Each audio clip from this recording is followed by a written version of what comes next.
পথ দুর্ঘটনাকে কেন্দ্র করে লঙ্কাকান্ত কদমতলা গ্রামীণ হাসপাতালে উত্তর জেলার চুরাইবাড়ি থানাধীন গৌরীপুর এলাকায় এক ভয়ঙ্কর পথ দুর্ঘটনা সংঘটিত হয়। গৌরীপুর এলাকার ৫ নম্বর ওয়ার্ডের বাসিন্দা অজিত নাথ নামের ২৮ বছরের এক যুবক একটি নাম্বারবিহীন গ্ল্যামার বাইক নিয়ে গৌরীপুর সড়কের উপর দুর্ঘটনা সংঘটিত করে। দ্রুতগতির ফলে নিজে নিজে গৌরীপুর এলাকায় সড়কের উপর ছিটকে পড়ে এবং ক্ষতবিক্ষত হয়ে পড়ে তার মুখ। সাথে সাথে খবর দেওয়া প্রেমতলা দমকল বাহিনীকে।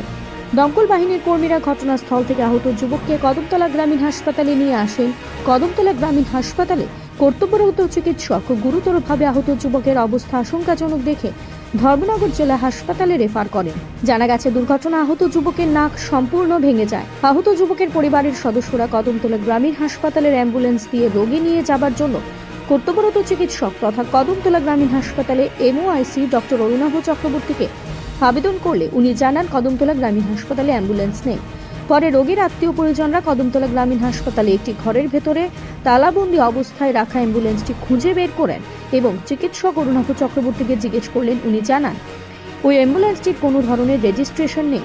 রোগীর আত্মীয় পরিজনদের বক্তব্য, 2 বছর পূর্বে কদমতলা গ্রামীণ হাসপাতালে অ্যাম্বুলেন্সটি দেওয়া হয়েছিল, কিন্তু কী কারণে আজ অবধি এই অ্যাম্বুলেন্সটির রেজিস্ট্রেশন হয়নি। তাছাড়া রোগীর আত্মীয় পরিজনরা আরও জানান 1 মাস পূর্বে ওই অ্যাম্বুলেন্সটি রাস্তায় চলাচল করেছিল বলেও তাদের অভিযোগ।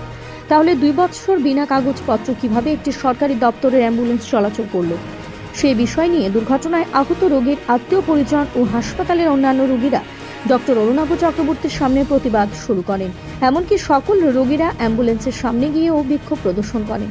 তাদের বক্তব্য, একটি সরকারি গ্রামীণ হাসপাতালে সরকারি অ্যাম্বুলেন্স থাকা সত্ত্বেও সংশ্লিষ্ট দপ্তরের উদাসীনতার ফলে সাধারণ জনগণ দুর্ভোগের শিকার হচ্ছেন। আশঙ্কাজনক অবস্থায় থাকা রোগীদের প্রাইভেট গাড়ি দিয়ে নিয়ে যাওয়া হচ্ছে, তাতে জীবনের ঝুঁকি থেকে যাচ্ছে। আর তা সম্পূর্ণ দপ্তরের উদাসীনতার ফলে এই অবস্থা।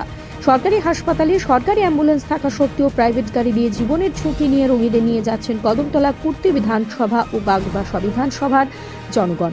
করতে পারছে না, 2 বছর থেকে তারা এটার কাগজ হইতেছে না। এরকম আমরা একটা সরকারি হসপিটালে আইয়া কোনো ধরনের সুযোগ সুবিধা পাইতেছি না। এটা দীর্ঘদিন থেকে এরকম, আমি একা বঞ্চিত না, এরকম কদমতলা অনেক বেশি বঞ্চিত।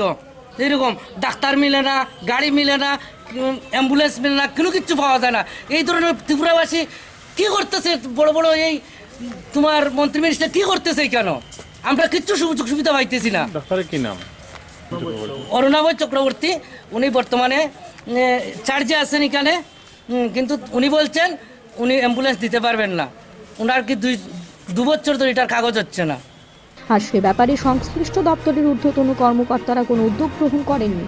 পাশাপাশি বর্তমানের এমওআইসি অরুণাভ চক্রবর্তীর নামে রয়েছে অত্র এলাকার জনগণের একগুচ্ছ অভিযোগ।